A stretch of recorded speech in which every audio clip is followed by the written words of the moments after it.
Hey, guess who's here with us at WLAF? It's the Bealers. Yay! Hey, welcome here. Thank you. Well, we were going to turn it over to Corey, but you're not really the spokesperson, I guess, are you? Oh, whatever. Yeah. He is. It's not Tina, so it's Robin in the hot seat this time. Okay, all right, okay. Well, welcome. We're glad you're here, and this is a huge weekend coming up. It's a weekend of first for you, right? Yes, we're so excited. Very Doing Louie excited. Bluey for the first time ever, and hope that it's a never-ending thing. Hope we get to come back year after year, but we're really excited because we're from La Follette. It's our hometown. I always tell everybody we are homegrown tomatoes from La Follette, right here from the soil. The best. So we're happy to be here. Well, Louie Bluey is this weekend, Saturday, and you're going to perform in the 4 o'clock hour Yes. on the Yes. community Yes. stage. Yes. Okay. 4 to 5. Okay. Yeah, for about an hour. And WLAF is a big part of that, so we're Yeah. excited Yeah. that you're there with us. That's great. Could you give us just a little sample, maybe? Do you have something to sing Absolutely. for us? Okay. Very good. Do, John. Okay, let me get out of the way. The Bealers. Up on the Isle of Patmos, a man was cast one day. As he was left alone to die, he began to pray. The Holy Ghost came on him, the Spirit it came down, and he began to write about the things he saw. The Revelator's name was John. We started off kind of crummy. Well, nobody knew that but you till you just said that, okay? Had to give it away. That's an old radio trick. You don't come back and own up to highlight it. your mistakes. Yeah, just gonna It wasn't the key keep on that the moving. ladies wanted. Yeah, we they like kind it of run the hard. show, you know. Gotcha. So Saturday, Louie Bluey, 4 o'clock. Now, you have a huge network event coming up this weekend. Tell everybody about that for the Bealers this weekend on TV. Well, Daystar. yes, 9 months ago in January, they flew us to Dallas, Texas to be a part of Daystar Network, the Gospel Music Showcase, and it's hosted by Guy Penrod, and it's airing Saturday at 5:30 while we're at Louie Bluey. Uh-oh. How are you going to work We're that? so That's the magic it's of called television. TiVo. But Well, yes, now we do know that you're going to be on Dish. Yes. Now, what channel will that be? 236? 263. 263, Yeah. okay. 263 on Dish. And we hope to have some more information on 1450WLAF.com. Absolutely. So you can check out the Bealers. This will also be on our website. And Louie Bluey, 4 o'clock Saturday. Could we get one more song before you go? Is that possible? Absolutely. Okay, from the Pride of Rose Hill, the Bealers. When a man dies, does he just fade away? Or is he preserved to live again someday, some happy day? Our God's made a city with streets of pure glow, where men can live and never grow. Hey, we pulled it out. That was something else. The Bealers with us on WLAF Radio, TV, and .com. Thank you so much. Thank you. We're so proud of you Thank from you so La Follette, Rose Hill, the Pride of Rose Hill, and of course Saturday, Louie Bluey, 4 Yes. o'clock for you. Everything opens up at 10 o'clock, but Okay. 4 o'clock for the okay, cool. Bealers, and making out the Louie Bluey, the community stage this weekend. Thank you so much. Thank you. Thank you so much. 1450 WLAF.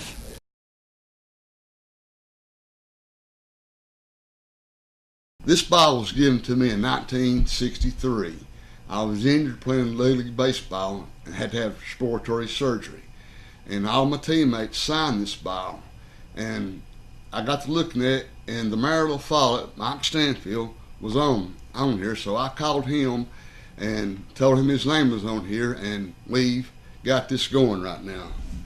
Well, Mike called me about 2 weeks ago about he'd found this ball he had when we was kids. We played Little League baseball, and he said, "Mike, your name's on it," and some more guys. He started reading off some of the names, and one of them was Denny King, Mark Bailiff, Pat Watson, Mike Albright. Mike Albright, E.O. Crabtree. E.O. Crabtree was our coach, and the name team was the Optimists. And he asked me if I remembered playing ball, and I thought, at our age, we're lucky to remember what happened yesterday. Yeah. Let alone 50-some years ago. Really? And he started talking about it and started bringing back memories when we were kids. And I do remember Mike getting hit with this ball. It ruptured his spleen, and they had to take his spleen out, and Mike almost died. And when he did get out of the hospital and came back, that finished his ball playing. But on the pitcher's mount, our coach E.O. Crabtree presented Mike with this game ball. And if I remember right, I think it was Longmire was on. Elmer. Yeah, I believe he's the one that gave it to me. Presented the ball out there from the radio station. But Where'd y'all play your games in those days? Liberty Park. Liberty Park, behind the West Flock School. Yeah. And on this ball it says May the 22nd, 1963, Little League, Coach E.O. Crabtree. And I was telling Jack Reynolds about the ball, and Mark Bailiff, he was one of the team players.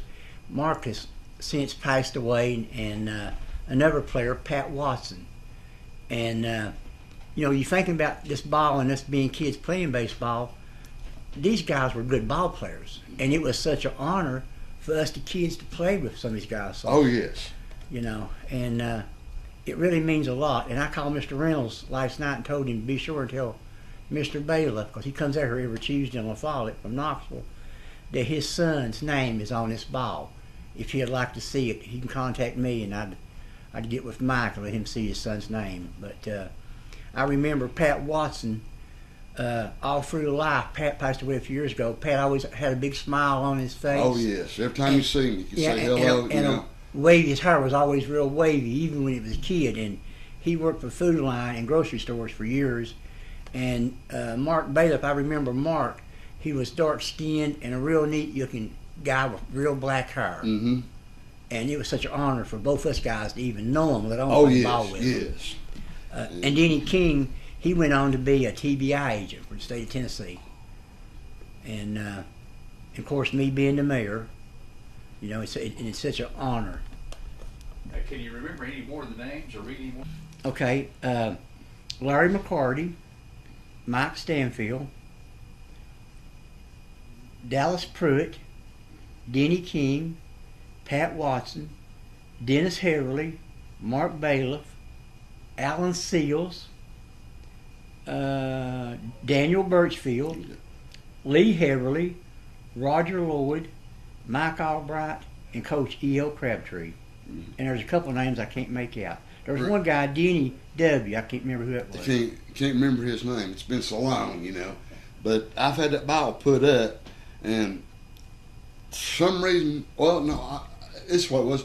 My granddaughter had a thing at school. She had to take something back from the 60s. And I said, here, we'll take this. And she had a great time with it at school, at Jacksonville School there. And they had a good thing at it, and I got in touch with Mike about it then. And Mike asked me, he said, you remember which team we played on? Well, you had Peoples, First National, Lobie Block, the Lions. I couldn't even remember. You know? Yeah, really, yeah. And then when I seen the ball, it's on here, the Optimist team. It's Optimist team, Yeah. You know. But it's just something to be real proud of. You know? Oh, yeah. It means a lot to me. Mike had it for years and lost it, and he found it. Yeah, So. Yeah. I had it put up in a box with other baseballs I had saved.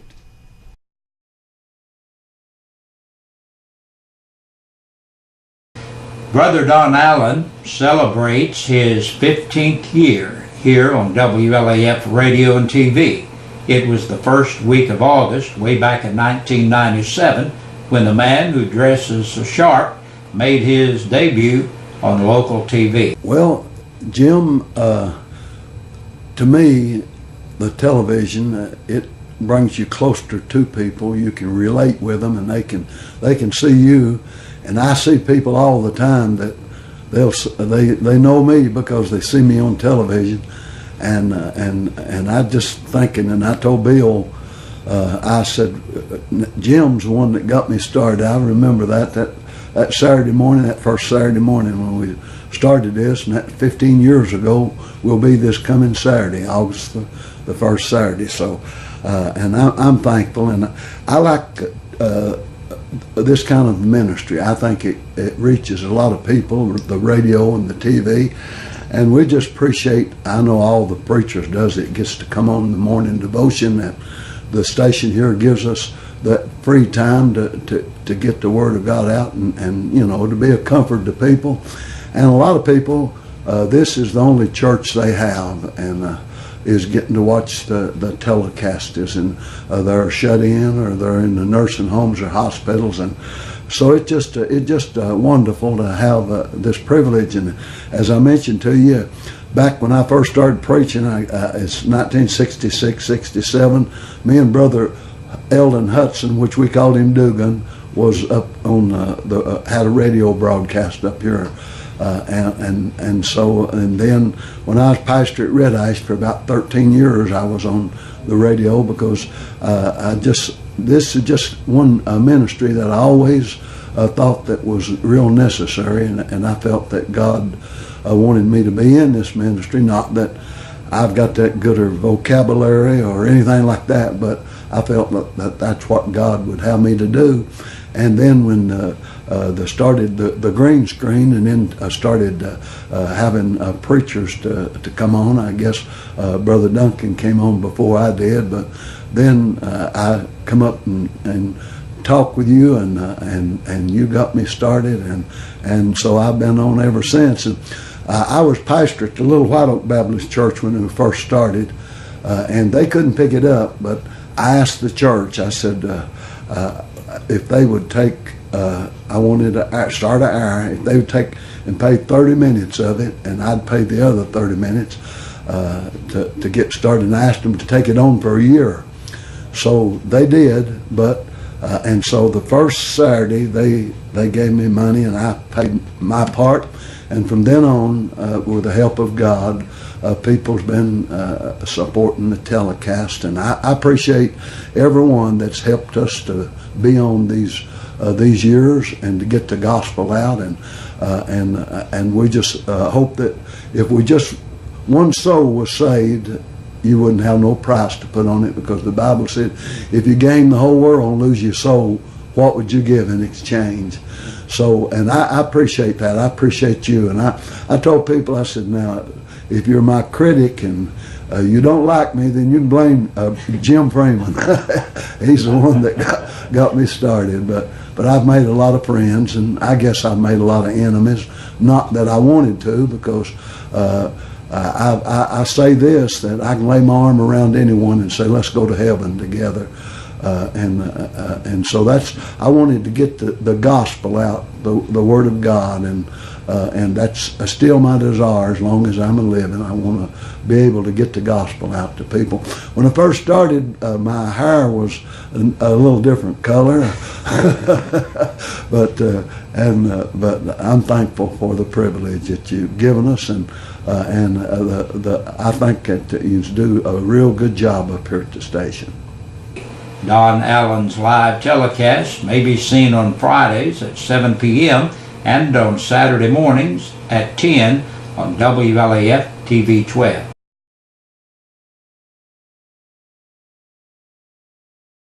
Hack Ayers came by WLAF and shared with us some of the beginnings of the church.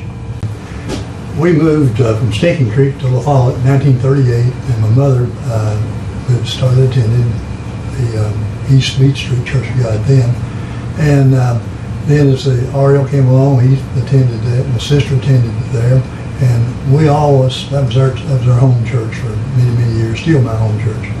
But it was a small group of people that started out in 1917 with 12 people. They had a lot of faith and no money. And Sister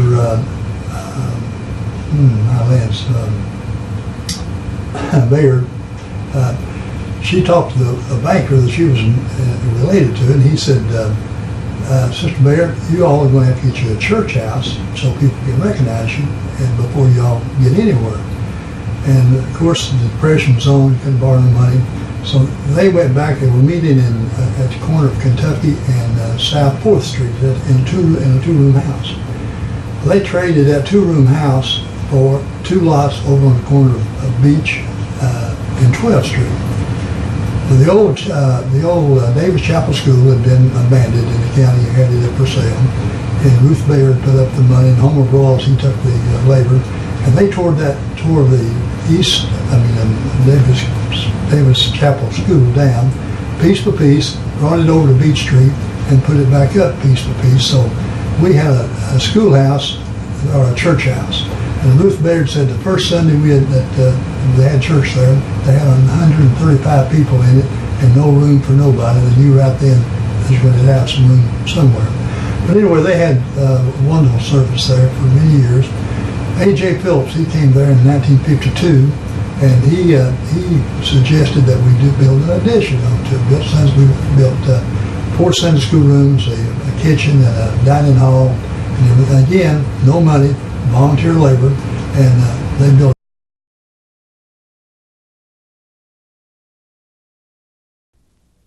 On side one just run out, so I forgot. We want to ask him another question about his age. How old are you, Brother Jim?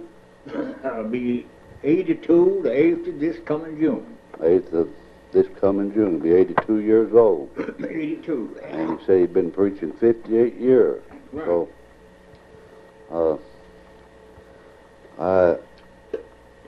we stopped there on Pitney. Brother Jim sent, during the time that Pitney come back in the church and he got him lined out, why, you put him on a mission, didn't you? Foreign mission. Yeah. Go ahead, Dad. And where did he go to? He pastored Fellowship Church. Didn't have a pastor. When I took that view up there, he didn't have a pastor at Fellowship, neither Rock Hill nor Charlotte or New Polly. And Pitney stayed down there a couple of years, and he had held some good revival, and he getting along good in the church. And then he gave it up and went up to Charlotte and pastored up there and was doing good. He was having Bible house to baptizing 2 or 3 times up there. And they all liked him. And then somebody from South Dakota, some preacher, read him a letter. He got some literature, and he got that literature while that man was on there wanting him to pastor a church in South Dakota. And said he was out of pastor. And, well, Pitney resigned and quit at Charlotte and went up there. Him and his wife and some of the boys went up there twice before he moved and held a revival. And also then he lingered along from up the mountain back there and moved his stuff on sometime in January, 4th of January, moved all his stuff up there and stayed 2 years. And then some of them told him about Jane's mother needing help with her, and they moved back. And he went back since that and held another revival. And so everything looking dull, and that review at the Red Oak, I give Fellowship a pastor, and I give Rock Hill one, and I give Charlotte New Pollock one. And I sent Pitney, I see what it's all about now. You see, I didn't understand that going up there, but I shared not to. But I understand it now that Pitney, I sent him on a foreign mission, and he done good. And he went to Pastor Church, and he picked up beach for it. He was done good and still doing good. And it might have been that that's the reason the Lord wanted me up there, to get him out of the nicket he was in back there, backsliding. And so I did that, and then... We'll get off on that then, Brother Jim, about the church at Red Oak. So we are going to have, if nothing happen, Lord's will, we'll have church up there April the 12th, wasn't that what we said? On April the 12th, I believe. April the 12th. And so, anyway, I'd like to ask you this. How long did you know my daddy? How long did I know your daddy? Yeah. Well, I knowed him way before he married. I was just a small kid. He married in 19 and 14, best I can remember. And 19 and 13 or 14. I remember he coming to my house and going to Shea Brothers store, and my daddy, he was single. And he was talking, my daddy told him, said, I know what you're doing. Said, you're talking to a black-eyed woman. Said, you're going to get married pretty soon. And he said, yeah, that's right. And he was just about 20-year-old. He was 11 years older than me. Now, you know, that put me about 9. Yeah. And so he did, and I remember this. I remember going with my daddy to old man Langfield. Lived up on top of the mountain there. I went there to buy a cave with him, and we ate dinner with him, and bought a little bull calf with a star on it for him. And so Link told us that Brother Jim is around there. He's got a mate to it exactly. He's got a little white spot. Said, and you can go around and get hit. Said he'd tell it to you. Said he's sick, and he's in the bed and in and out. And I went around there with my daddy, and it was a young orchard. We went in there, first went into a gate. I don't remember seeing the gate there since that. It must have tore out and couldn't find it. And you could stand on the ground and pick a basket of them little young apples that's red, just blown through there on both sides and power. And I went there with him, and we went in, and my daddy got up and talked to him. He said, yeah, you can have the cash for $1.50. And we give $1.50 for that little lake. Well, old man paid him. My daddy paid one with Jim McCullough, Link's brother. And we also paid the old man Link, and it sent the bill on Matthew back at him. I went around there and got him. That's the last time I seen old man Jim Phillips. Jim. It wasn't long out of that till he died. He died in 1911. That's my mother's daddy, wasn't it? Yeah, and your grandpa. Yeah. Your grandpa, and he died in 1911. And so that we you was over at Clinchmore during the washout too, wasn't you? Yeah, I was in that washout, and the night you was there with your school bus, if you remember what I'm going to tell you. Yeah, I remember. And you traded some and got some flour or something. I don't know. Beans and... Yeah. And you said, well, said Ellis is dead now. And I said, Joe, there won't be a song sung in that building. And I said, we won't have no revival. We put us off on account of Ellis being sick. And you said, no. Said, I'll tell you what.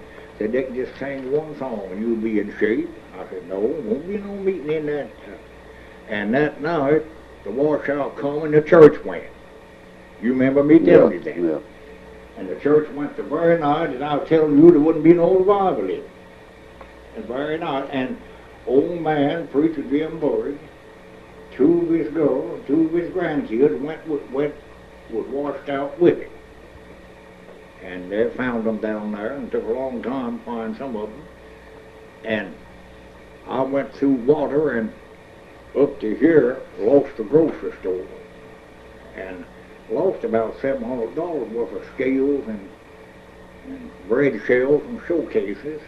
And me, Lee Tackett stayed with me, and I sent him out to look at the creek, and he come back with a carbide lamp. He said it's a little muddy, but it's not up. In about 10 minutes, we heard clear rock roll. And I said, my Lord, I said, let's examine that. And I was laying on the bed and didn't tie my shoes up. And we opened the door where I had the stove here to pour open that tin port, from one end to the other, it was as wide as that. It's a pour. And coming down, I said, let's get out of here. Oh, my Lord. I said, let's get out of here. Just about time we getting out of there, and I didn't take time to get no, I had a check washed away, $84.15, and got it made up, and that's all I got. Cleveland Mine Company made it up to me. And as we went out, we went through water up to here. And I looked up toward that bridge, and there was coming trees down, sycamore trees are coming down the bridge. And I run over there and run into Carly. She lived in the Fred Button house, I believe. And I run in there, and he had old man Jim had a truck, and he was driving it. And his wife wasn't stout, and was standing on the porch. I run over there, and he jumped in the truck, and the end of it tipping up, and wanted us to push him still deeper down there. The truck wouldn't start. And I said, get out of there. I said, you can't start that truck in that water. He's up on the bed dead, coming down the road. And so and his wife were crying, said, get him out of there, get him out. I said, well, I said, get out of there. You got better sense than that. I said, get out of there. And he didn't want to get out, and grabbed some bushes, rose bushes, getting up on the porch, and there went the truck. I saved him. I run down to Eli's, and they'd lost sleep or something or other, and Ray Young just married Christine, that was his girl, and they was laid in there dead to the world. And half of under the cellar where the house was built, the creek was cutting on there and hitting land over. And I run up there and pecked on the door, and I hollered, and I went around through the grass. I couldn't get up the road. See, I done made my escape over there in that grassy field. And I went up there then and couldn't get nobody to answer. And I just reached, took a hold of the screen door, pulled the latch, steeple, and everything, slapped it back. And that time they heard it, and Mary Ellen, Eli's wife, run to the door and said, my God, I said, what are you doing? What's the matter? I said, get out of there, every one of you. She said, what's the matter? I said, get out. I said, you see what's the matter? I said, the water's on the floor, done cut some pillars out from under it. And I got them up, and we started up the railroad, little path to where the log bridge went. Couldn't get in there, the cut's full of water. We went right back down toward where Harley lived, and hit the railroad and went up in the mountains. And went up through that road going around where George Birchfield lived, where your daddy used to live. We got up there, and all of them went off and left me. And Christine, I went out with a blanket on me. As a rain, you could open your mouth and talk. And I fell to a little branch going across before we get to George Birchfield, where your daddy lived. And all of them were on over top of me, and she raised me up out of the water. I was drowning in the water. That's the trouble. And I couldn't get up with that big heavy blanket that weighed 50 or 100 pounds. And she was big and stout. She got me up, and all of them went ahead of me, and we were wading water to there in the road, here to come, and stumps coming down. And so I got there to the place cut out where you look down, see your daddy's house, or just a big view there. You could stand there and see it.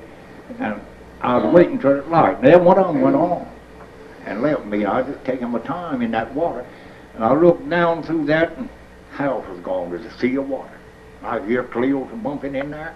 I could see the house. I went hit light, and you could see all in there. And I see the sea of water there, and so. I guess that would, you got out that blanket around your head. Oh, it weighed 100 pounds. And we went up there then. We went to the house, and George and Eddie was there, and there wasn't a place in that house. They was laying there asleep. It was leaking the rain and all on them. I got them up, and George said, what's the matter? I said, get out of there. I said, Jim Burgess' house was washed away. He said, oh no. I said, yeah, it's washed away. I said, how did you know? I said, I see the place where it said. I said, I stopped there. They all went off and left me. Well, and Eddie went to crying. And George kind of said, no, don't do that. Maybe it ain't washed out. He said, Jim just overlooked it. Well, Carly said, Carly took a Carmark lamp and went down there and wiped clothes where the well was there. And he come back and said, yeah, it's washed out. Well, me and Eli was going up through there, and some of them carrying the babies, and Eli said, well, I said, I reckon, and early he called Jim, and the phone went out. Eli said, old man's gone, it ain't son of it to change for him. That's before I looked at the house. I went out of town, and we got in George's house, and they come a slide open the field in it and caved the house in on us. And we couldn't open the door. We had to pry it open and go out and wade mud and carry babies through mud like that. And we got out to a branch, was it a little barn, couldn't get across yet. It had a little barn out there. I remember, what was that? Yeah, and we went up in a rock bar and stayed there in a rock bar before it won't slip on the mountain. I told him, I said, let's get up in this rock bar. I said, that's whole mountain's coming in. That field above your daddy live, he'd come in there and mud that deep. Well, Early's girl, what was her name? Polly, No, Nanny Mae, and Gladys. Gladys. Gladys had a little young baby wrapped up in plastic and had to stand there and keep it wrapped up. And he'd arrange you open your mouth, he'd rain your mouth full of water, he couldn't talk. I just held my hand like that and along about. Well, it was, we could hear clears down there to the ground hitting in the creek. Next morning, we went out and waded the water through here and went out to Ray Young, lived in Polly's house. Big baby kid was out there, they went up to me and said, we ain't got a thing till the house wash away. And it didn't get early, but it got up around close to it. And so I told him, I said, yeah, Jim's house was gone. I said, and come back down the railroad then, me and Carly. And we had to crawl. The railroad broke in and slipped, and we got up above it and crawled our way through and went down to Tony, what's that, Willie, what's his name? Wallace. James Wallace. Yeah, James Wallace. Sitting on the railroad drinking a cup of coffee, and I told him that Jim Burgess' house was washed away. And his wife said, you know better than that. Said, Jim got out there and went to the mountain. I said, he wouldn't have went to the mountain and through all that rain. I said, he's not the Pearly Ward, he ain't the Early. And I said, where could he be? And I said, he's washed away in that house. About that time, George Phoebus, I went on down to the underpass, and George Phoebus had come and asked me, was Early and Naomi safe? And I told him, yeah, their house hadn't washed away. And George said, we found the old man Jim down at Jeanette's in a drill and washed up. Now I told Tony James' his wife, I said, what did I tell you? I said, I know he's gone. So that wound that. So I lost about $2,400 in it. Didn't grieve over the bill, but I did grieve over the death of them people wailed away. But that don't bring it back. That was the year of July 24th, 1965. Yeah, July 24th, 1965. Is right. So I lost about $2,400 in that, and I guess it's good for me. I was in the wrong attitude.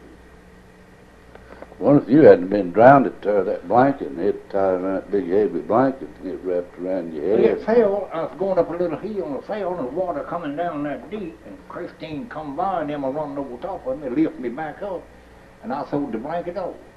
So the dog just drove it. And so I went through all of that, and still I'm here, just barely can go. After all of that, the Lord used me. Had a purpose, didn't he? He had a purpose for it. I hated that them washed away, but I come in 5 minutes though. I waited walking like that with sycamore trees coming down the highway. Just going down. Roots of sycamore washed up. And we had to door them. I don't see how any of you escaped beyond. Well, that's right. I escaped with the skin of my teeth. And listen, I went over to Carter and got him out of the truck and bagged him out of it. And then I went up through that grassy field, get Eli up. The church house was laying over. Don took the pillar right on the lower side and the windows like that. And I looked at my store, where I had the store. Did it wash away the store? Yeah, the store washed away everything. I had about $700 or $800 worth of equipment. I thought you had a pretty good. Oh yeah, I had scales, bread cases, and a pair of scales cost $350. You know, you could run everything on it. Yeah. And when I was going up to get Eli up, the church house was laying over like that. The lower side went down and turned the windows towards Eli. And I got them up, and by the time I got them up and we started up the railroad, the church house was gone. That's how quick it went. It was done gone. And it just left the floor of my store. And I was selling pop up there, and some of them, I don't know who it was, some of them people lived. Jeanette said my beer joint was away. And they went out in there, and I had a cooler cost, $2.50. And they went out in the drift and found them pops that didn't get broke. And they said I was drinking Preacher Jim's beer. And it went that way, and they got a hold of it and just set me afire with it. And it wasn't, I was selling pop. And that same night, the water come, I spent $83 to Bartow. Spent $83. Never got a dime out of it. That gets back to what you was reading there. You can't do nothing against the truth, but for the truth. Yeah, that's right. And so a lie never gets nowhere. That's been 22 years this July. And God spoiled me 22 years. And I don't know what. I ain't going to question God about it. But I've got just a few more years to go. May not live as long as you said me and Fletcher. It's been about 5 months. Yeah, you got about another month. Got another month to fulfill your promise. But by the help of God now, listen. By the help of God, and by the virtue that dwelled in me on the 8th day of March and 30, I'm not uneasy. I got something to carry me over. Now I'm not living in the sunshine. I've done things that I ought to do. We all have. Yeah, but still, I know the way back. I know that God has done something for me. The night the light shined in the little old cabin, when I jumped up, and I said, bless God, the Lord has saved me. And don't you think I've been saved ever since. But the Lord don't do and undo. And Sarah, my wife, she's screaming in the hollow, 2 kids in the bed. And me down praying on the hearth rock, said, you want me to pray with you? I said, no, pray for yourself. I was in trouble. But when I give up to die, I said, Lord, I'm going to die this shape, something like a house. When I give up to die and come down willing to die, just come as willing as anything, if you just went in the light period.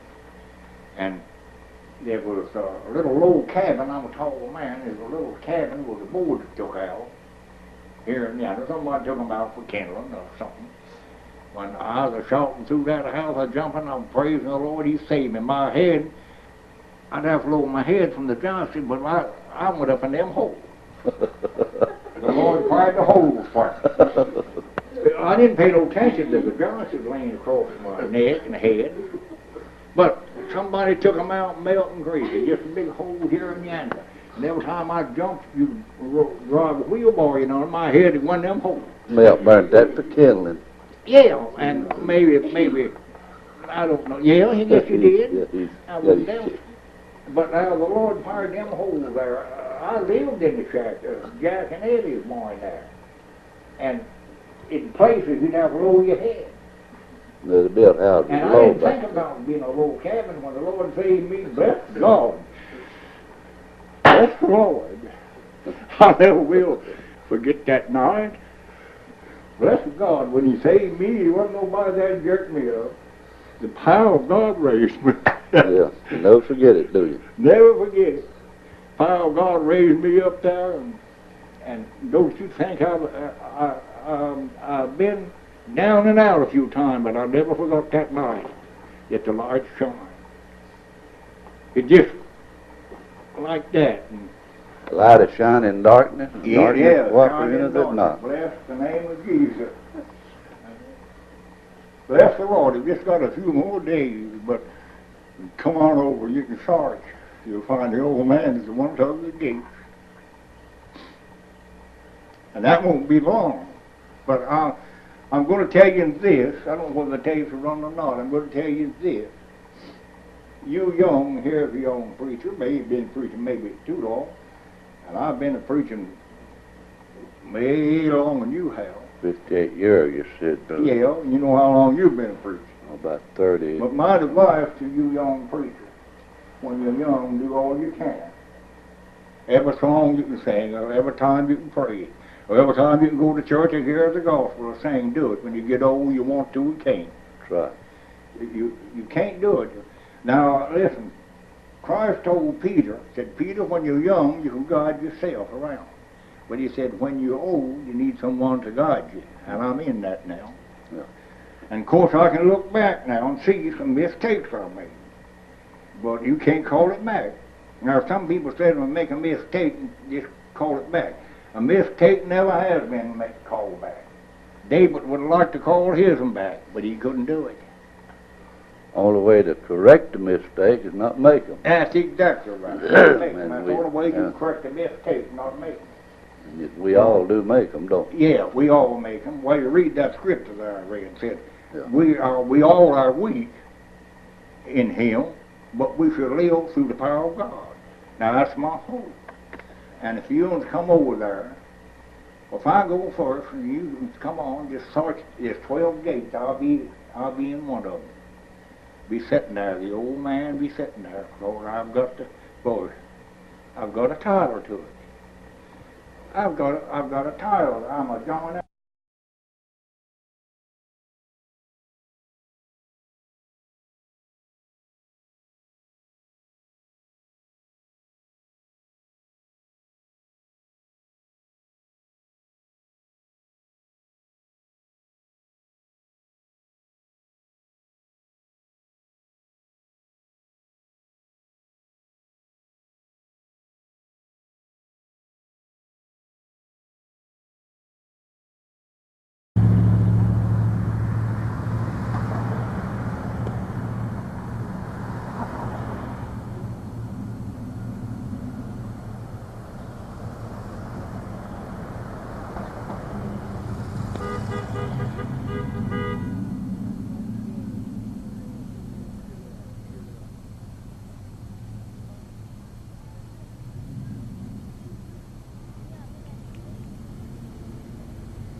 WLAF.com. 50 WLAF. Ron Broyles is on the phone with us. Ron, I was just thinking, it's been about 30 years ago. You and I were doing a similar conversation on the radio here in La Follette, but you were on the side of maybe the Transamerica building or something like that. You're not doing that today, though, are you? No, I'm not. I'm actually sitting in my friend's truck driving back from Key West, Florida after completing the 1,200-mile bike ride for Ron's Ride for the Wounded Warrior Project. I'll tell you, it was just a tremendous success, Jim. Well, now, of course, you're in phenomenal shape. I would say you probably could do this trek again, just turn right around and just ride back on the bike, heading right back up to Tennessee, couldn't you? Well, I'll tell you what. My grandmother, I don't know if you remember Ella Hatmaker, but she had some kind of gene there, and she just kept going, and she was very active up into her 90s, and I'm hoping and praying I've got what we call the granny gene, because it feels pretty darn good at the end of a 100-mile day to not really be that tired or that sore. It's kind of surprised me, but I tell you what, the real thing that we're shooting for is to get the word out on the Wounded Warrior Project and making sure that people know that the organization itself is tremendous, because we've got guys coming back and women with real challenges, and they are first and foremost out there in front when they come back, letting everybody know that they're there to support them in whatever way is necessary. What kind of process is it for somebody to donate to Wounded Warriors? Obviously, if somebody can donate $1, $100, whatever, it's certainly welcome. But what's the easiest way for somebody to donate to this very worthy cause? You can go on the internet and go to www.ronsride, no punctuation, just ronsride.net. There's a button you click on, and your money goes directly to Wounded Warriors. And also, you can go on Facebook, and there's a link there also to donate to the Wounded Warrior Project. Okay. 1450 WLAF. We're visiting with Ron Broyles, the former Hollywood stuntman from right here in La Follette. Ron, obviously, it's been a couple of weeks since you kicked everything off at Jacksboro, there at the courthouse and the memorial. Take us through your trip. 100 miles a day. What was the process? What time did you get started during the day? Did you take breaks? When did you? And kind of how long? What was a regular day like for you on this 1,200-mile trek? Well, first, let me thank Representative Powers for arranging that down there. Dennis just went way above and beyond what I thought was going to happen up there, and he made it such a great day with all the veterans we had up there, and everybody with Kevin and Logan, and just, it's very humbling to be able to start out the process with that kind of support. What happens was every day I'd get up around 5:30, 6 o'clock. I'd make sure I had my hydration ready to go. I've got certain products that, sports nutrition has come a long, long way, Jim, and back in the day when we were taking salt tablets and playing football, there's a big difference now in what you can do. And you can do this kind of stuff up in your 60s and 70s if you get your hydration right, you get your nutrition right, and you've got the basic engine to make it happen, and thank God I apparently do. But, yeah, there were days when I'd get up at 6 and ride till 6 and walk out 100, 120 miles. And I'll tell you, through some of that Atlanta traffic and particularly that Miami traffic, man, it's a real psychological game, because you've got vehicles going by you at 50, 60 miles an hour within a few feet of you, and it can be a little bit dangerous, but I just hope and prayed the good Lord was going to look after me, and also the thoughts and prayers of all you guys behind me made it seem pretty easy, to be honest with you. Did you have some challenges weather-wise? I did. We had a rain delay on the day before the last day of the ride for 3.5 hours, and I went out and I just had to make the mileage. I had to do 100 miles that day, and I waited till about 10:30 and rode through the rain for probably 4 hours, and all of a sudden the sun broke through and it dried up. And the downside to that is when it is raining, it's much cooler and you don't get as tired as quickly. And when that sun comes out down in southern Florida, it's as though, it never happened at all. It just pops right back up there into the mid-90s. A little bit challenging, but once again, we got through it and we made it safely. And it was, I don't know, man. I don't know how to tell you what the feeling is of doing that and reaching your goal and telling a whole bunch of people about the Wounded Warrior Project and have the response that we've had, Jim. 1450 WLAF. We're visiting with Ron Broyles, the former Hollywood stuntman from right here in La Follette. How would that rank among the many, many things you've done the last 30, 40 years? I'd say this is right up there with the accomplishments I feel most proud of, because at 60 years old, man, you're dropping off every year. You're dropping off muscle mass, you're dropping off fitness, you're dropping off your ability to take in the oxygen and do the kind of things with it that you need to do to really be up at a competitive level. But I'm real happy with the way things have turned out, Jim, and I've got some gas left in the tank, my friend. I'm just going to keep on keeping on. Ron Broyles visiting with us today. He's on his way back. He's not on a bicycle this afternoon, but he's coming back to East Tennessee, and it's been about a 2-week stretch. Ron celebrated his 60th birthday yesterday, and we appreciate you allowing WLAF to be a small part of all you've been doing the last couple of weeks, and in fact, your entire career over the years. Well, I got to tell you, Jim, growing up in La Follette, Tennessee, I tell people about it all the time, and it was Mayberry-like, and I have contacts there, people like you and Steve and Dennis and all those folks. we just had a dream-like childhood, and I don't think people maybe even appreciate that enough. But I want to tell you, La Follette, Tennessee has always been in my heart. It always will be in my heart, and I love you guys up there, and thank you so much for your support and your prayers through this trip. Ron, thank you. Favorite son, Ron Boyles, former Hollywood stuntman from right here in La Follette, visiting with us here on 1450 WLAF. And, of course, you can check the latest on Ron on our web channel, 1450WLAF.com.